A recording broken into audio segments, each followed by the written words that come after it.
Welcome to the Decoding Innovation podcast series, brought to you by the EY Nottingham Spurk Innovation Hub, where we explore the innovative technologies, business models, and ideas that are shaping the future of industries. During each episode, Mitali Sharma, a principal in the EY Parthenon strategy practice, meets with stakeholders at the cutting edge to discuss innovations in their space, challenges they need to overcome, and their outlook on the future. Hello and welcome. I'm your host, Mitali Sharma, and today's topic is hydrogen economy. To talk to us all about it is our guest, Andrew Horvath, the Global Group Chairman for Star Scientific out of Australia.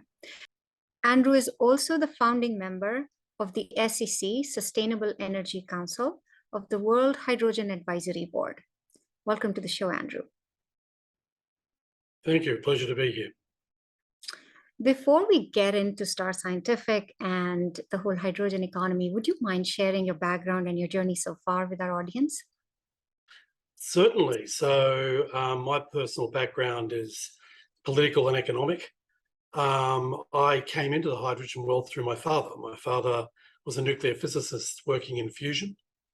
And ever since I was a very young child, instead of watching television, we'd go out and talk about the stars and things like that. So always had a love for it, always had a love for the concept of hydrogen. And I personally always thought as I was growing up through the 60s and 70s, that within the 70s, we would have at least hydrogen cars, at least hydrogen being used in broader energy applications. So as I got older, I kind of had a choice between politics and what I ended up doing. And my now wife of 34 years told me that go into politics and I can't be your wife. So I made a wise choice, and I moved into this sphere and basically took what my father was doing and turned it into an international business. Andrew, you've been involved in the hydrogen economy for quite some time. So perhaps we can start by grounding in the basics. Could you tell us a little bit about the hydrogen economy history? How do we generate energy from hydrogen? And basically, why should we care? Okay, well, the origins of working out, how to make hydrogen was in the 1800s. And as that progressed, people could see that they could use hydrogen to bind with other chemicals. Eventually, it was used in everything from iron ore to all sorts of mining applications with its chief use. But really, it was chemical manufacture that came into it. As we began to discover more about the universe, we rapidly discovered that effectively everything runs on hydrogen or a form of it, an isotope of it, and that the entire universe is based on that singular little atom. It's the building block of everything. We contain an awful large amount of it as human beings. Every living creature does. Mm-hmm. That energy source that has been used by the universe, though, is a tough one to capture. So as I mentioned, my father was fascinated in fusion, as we are in STAR today. We still have a fusion program today. And it was really trying to replicate what's happening on our sun or on other planets, other suns, to try and gain that mass amount of energy. In the 70s, hydrogen started to become more prevalent as we started to go into that first big energy crisis that we had in the early 70s. I still remember being a young boy sitting in my father's car, lining up, even in Australia, lining up on odd and even number plate days to get fuel because you couldn't get any petrol or gasoline back then. So these things were the drivers. Every time we've had an energy crisis, it seems to be a driver for new things. And back then, batteries were a no-show. There just weren't good enough techniques to store vast amounts of energy in batteries. However, you can store a ridiculous amount of energy in hydrogen. The problem with hydrogen has always been the cost of manufacture, when you break it down into the economics of it. However, the manufacturing techniques we use today are a throwback to the 50s. They've been around forever. Now, yes, we have better materials. Yes, we have better manufacturing techniques. We have more purity of materials, some of the catalysts that can be used in manufacture of hydrogen. But effectively, the concept of putting electricity into water and making hydrogen and oxygen isn't a hell of a lot different as it was in the 50s to now. Now, as we've come along and climate change started to become the central issue of politics and the central issue of especially the youth, it started to become more prevalent that we had to do something. Electricity started to take a greater hold, but there's a great deal of issue with electricity. You want to, the wind doesn't blow all the time, the sun doesn't shine all the time. In Australia, for example, we've just gone through 3 years of a La Nina event, and that's happened in various parts of the world. So it's not a predictable science, solar. Neither is wind. They're useful, they make energy, should be captured where it can, but how you store that has become the issue. Hydrogen has now taken a big leap forward because people realise as the Ukraine war has started and energy has become a bigger issue, suddenly it's more forefront in your average person's mind that there is a real role for hydrogen to play in this new economy, this new energy economy that we're going through. And I suppose that's where Star Scientific picked up the ball about 5 years ago and started to really look at something that we discovered in line with the fusion research.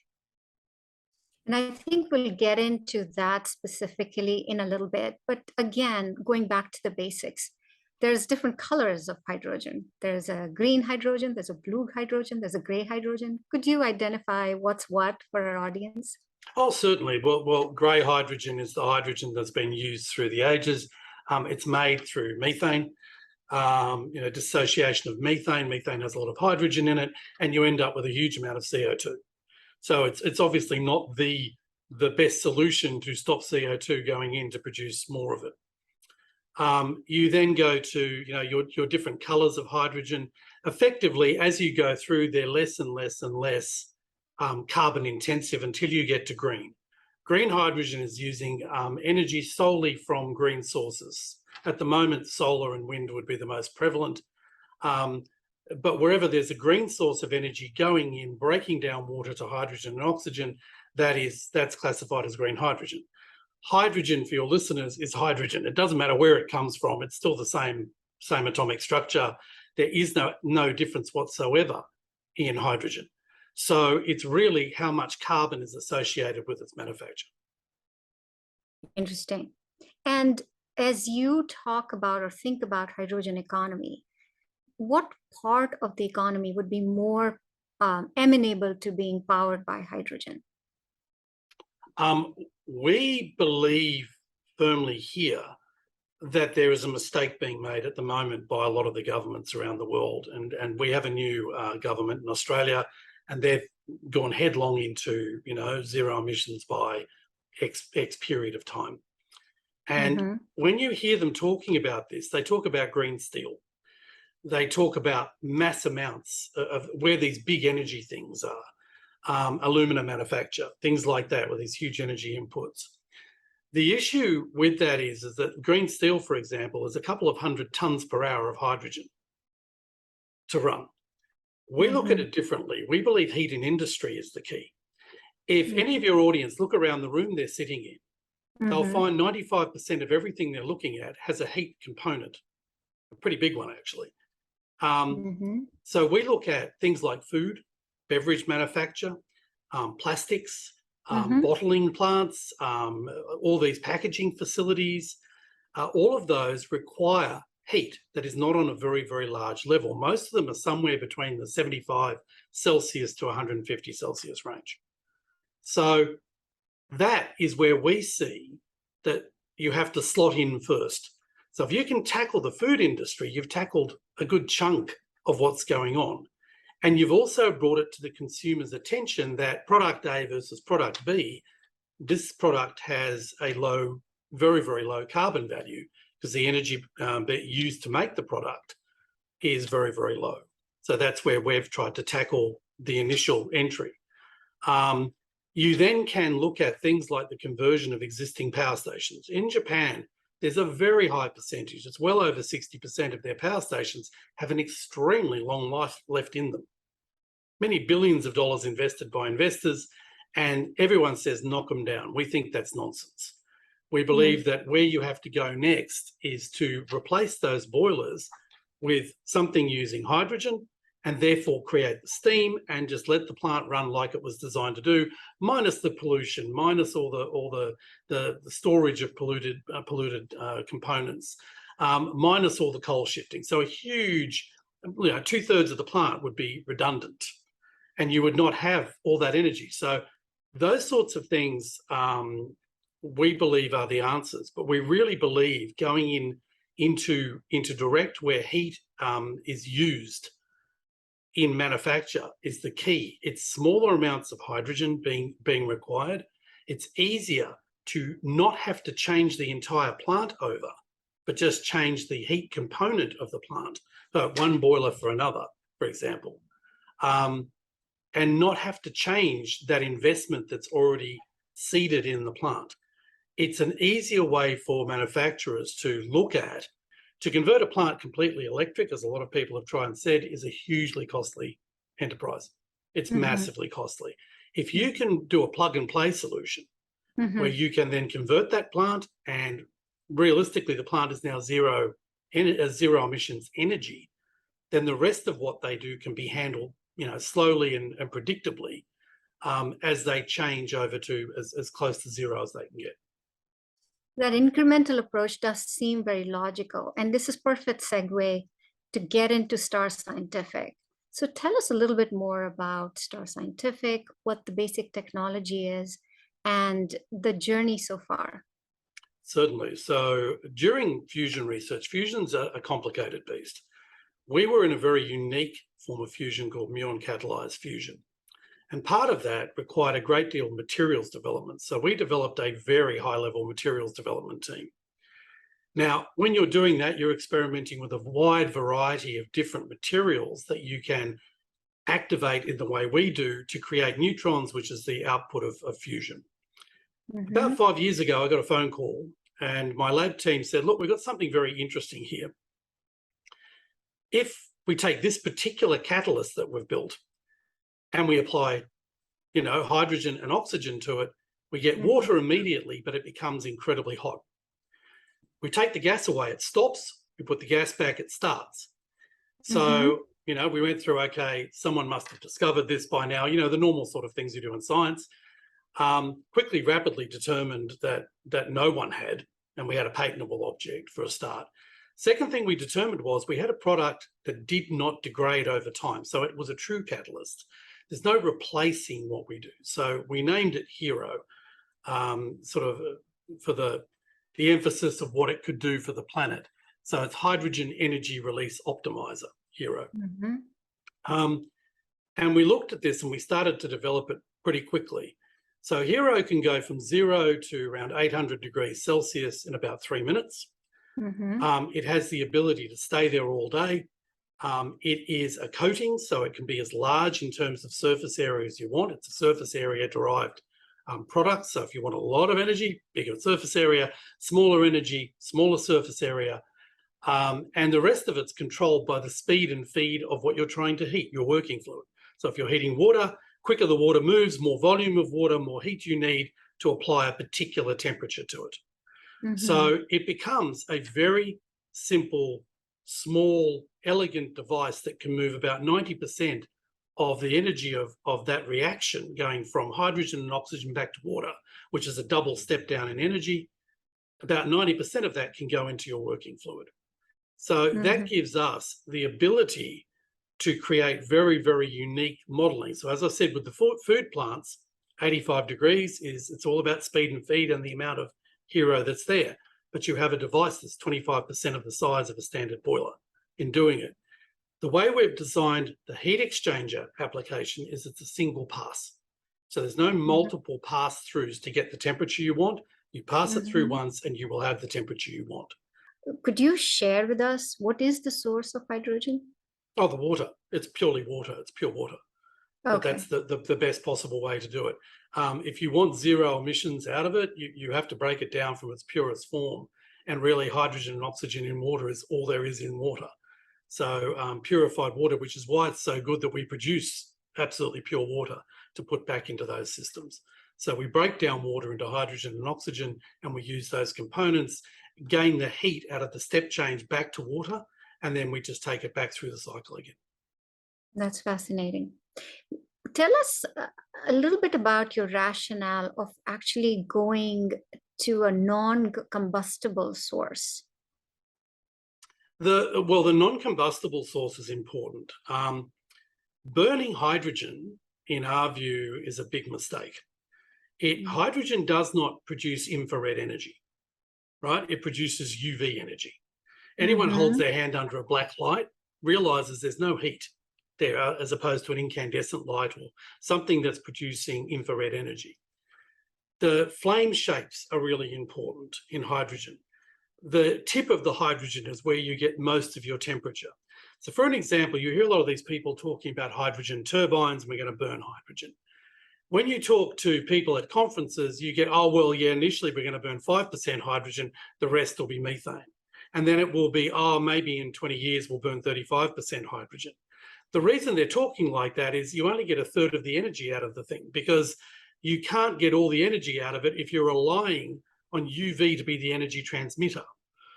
And that's the big issue that you're getting with burning hydrogen.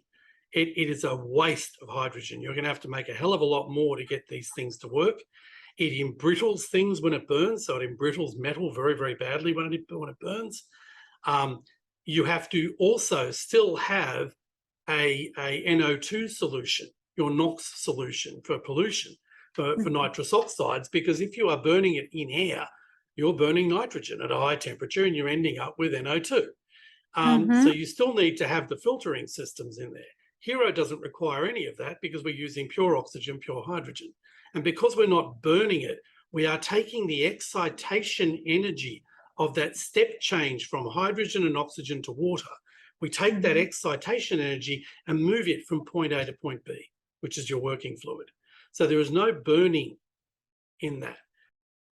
So what is the challenge in the way you're going about doing this that's in front of you in terms of scaling it and scaling it taking is it not to a problem. different It's a surface area material. So the challenges, I suppose, for us have been what material to coat it onto. There have been some of the challenges that we've gone through, and we've solved most of those. The type of heat exchanger that we had to design, which is an active site heat exchanger, which is very unusual. Those sorts of challenges we've had to overcome. Right now, the last challenge we're overcoming is regulatory. And we're going through that very nicely with the Australian regulatory authorities, which are following the ISO. So once we get those stamps, we're effectively okay anywhere in the world. Every place will have a little tweak they'd like, and that's fine. Maybe it's a monitoring tweak or something else they'd like to add, but that's not going to be a problem. And in terms of scale, you said it's scalable from very small to huge. What's the optimum size? There isn't one. It really is surface area. So it's fit for purpose. So if you need to be producing 2 gigawatts of steam, enough steam to drive those turbines, you can do that. It's just more surface area. So it's how Hero is designed. It's the same type of heat exchanger, same single pass mechanism, but it's more surface area. So you're activating more hydrogen and oxygen over that. Your question is, where do you get that quantity of hydrogen? So a 2.7 gigawatt plant that we studied here would use about 170 tonnes an hour of hydrogen. That's a lot, granted, but it's doable. It is doable. When you do the math behind it, it's doable. You have to bring the energy amount per kilogram that you're using from 56 kilowatts per kilogram down to something much lower in the 30s. That starts to make it possible, but there is technologies that can bring it below that yet. When you start to get into those worlds, you're actually right up against coal for energy value at that point, and you can make enough of it. Yes, you need your wind and you need your solar, but you can use all of that to store energy in the form of hydrogen. And having that stored, you then have, you can have your 7-10 days of use, even if it is cloudy. So you can wait for those boost periods when you can boost up the amount of hydrogen you're storing. Can we double click on that a little bit? When we started talking, you said it's always been cost and the economics. So if you can get into maybe the efficiency of the system and how that impacts cost, that would be great. Sure. So on the hero side, it's extremely efficient. You're moving 90% of the energy across. So the hero side is actually very, very cheap to run. All of this boils down around the world to how much is hydrogen per kilo. You've seen the Biden government step in with a $3 per kilogram, rebate if you can make it out of green sources, and that they're trying to drag that cost back to make it usable.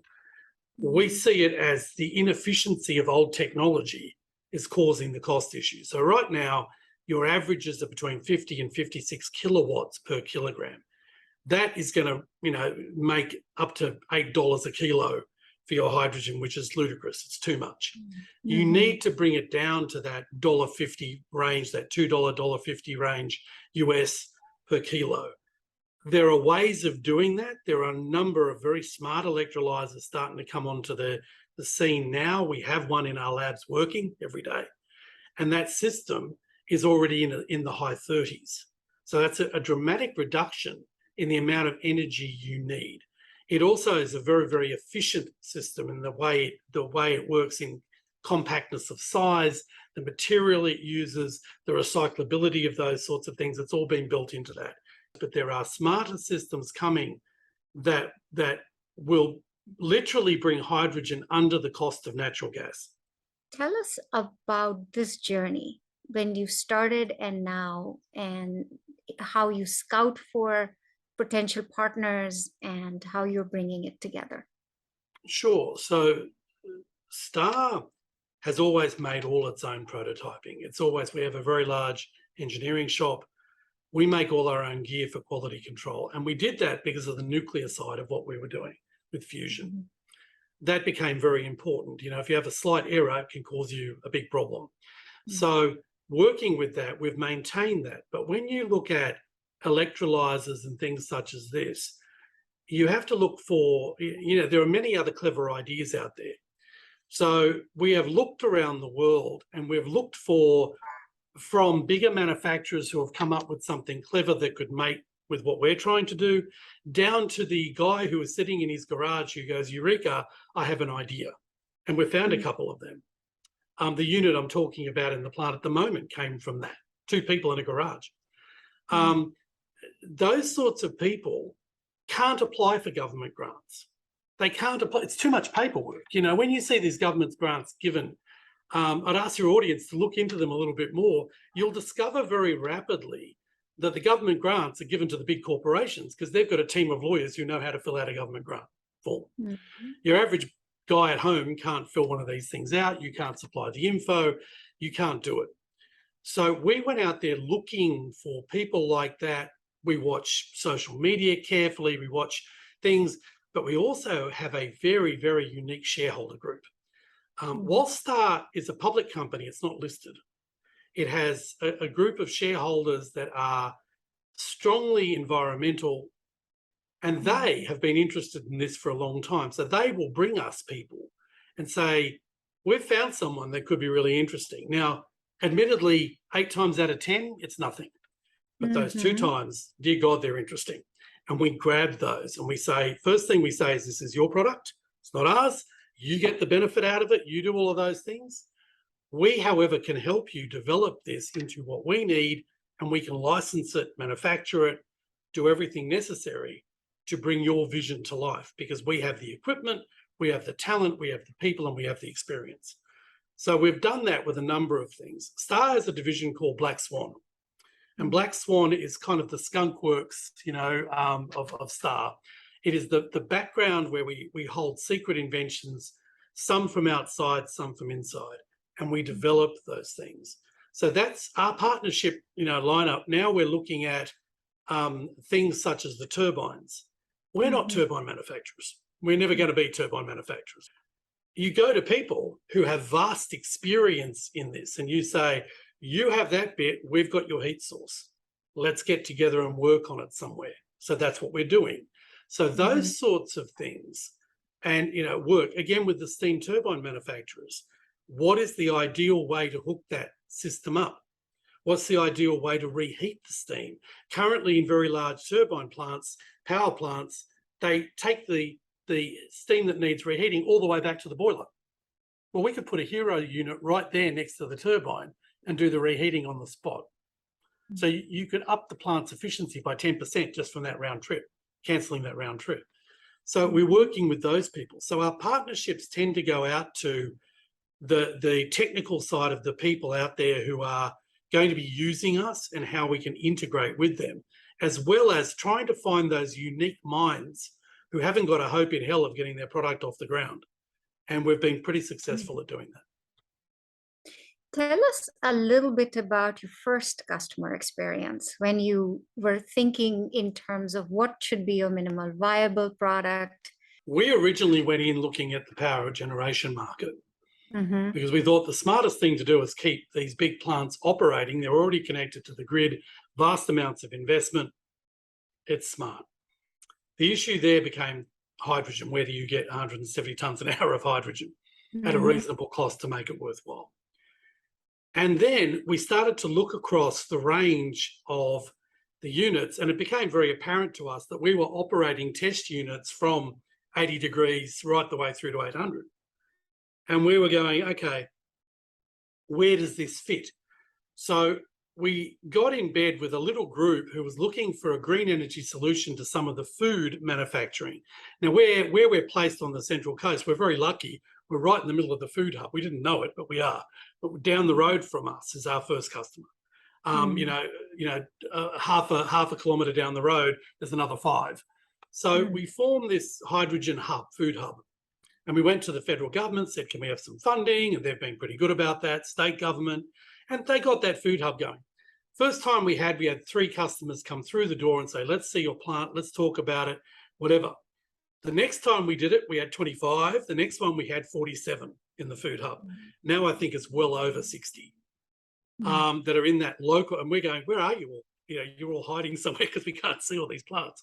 But you've got all these people from greenhouse growers who produce for the fast food chains, right the way through to making pasta sauce and mustard.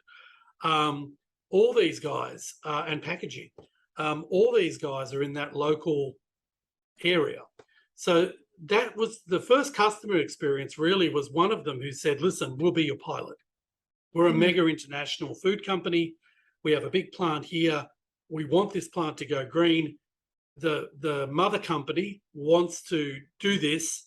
If we act as your pilot, which we need for the regulatory process, so if we act as your pilot and this works, then the rest of the global food chain that we operate is at your beck and call.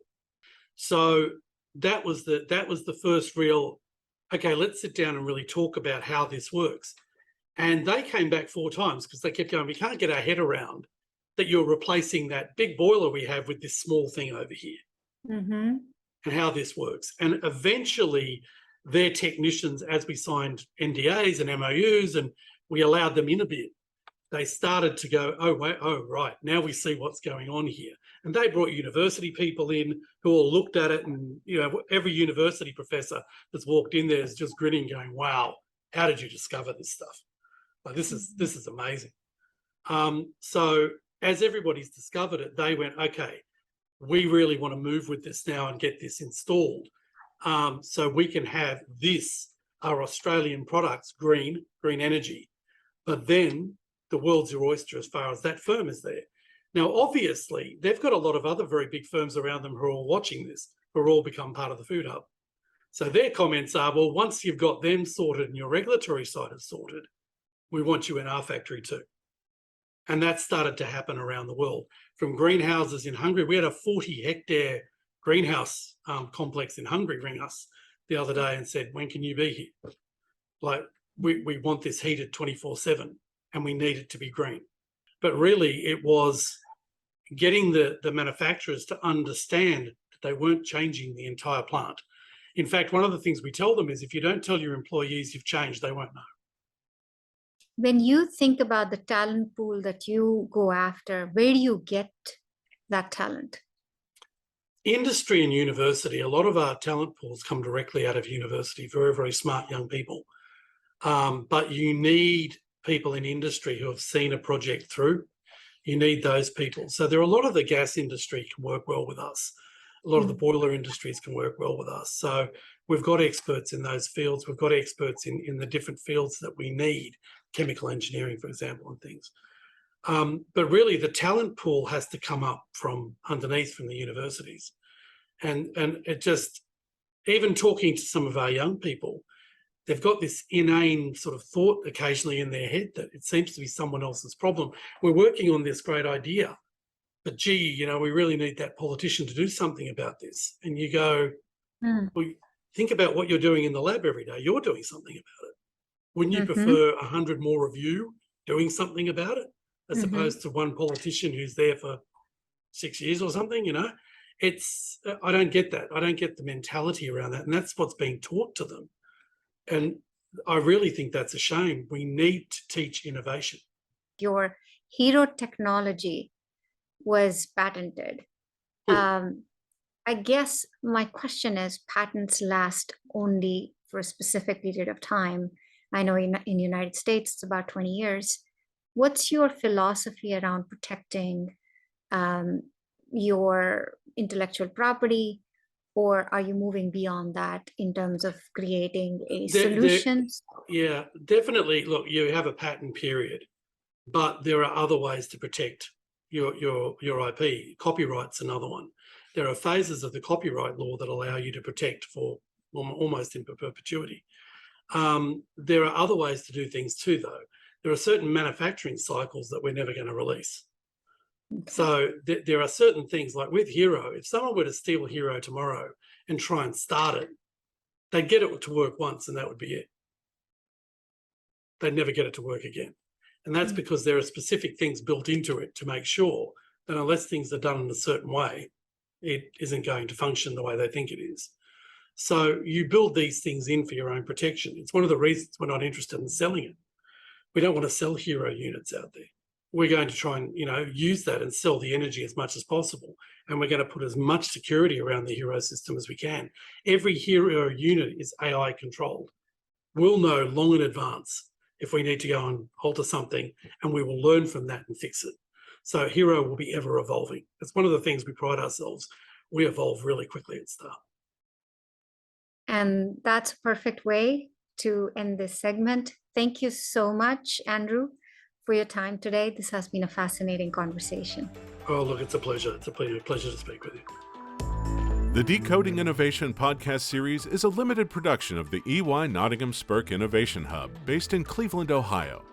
For more information, visit our website at ey.com/decodinginnovation. If you enjoyed this podcast, please subscribe, leave a review wherever you get your podcasts, and be sure to spread the word.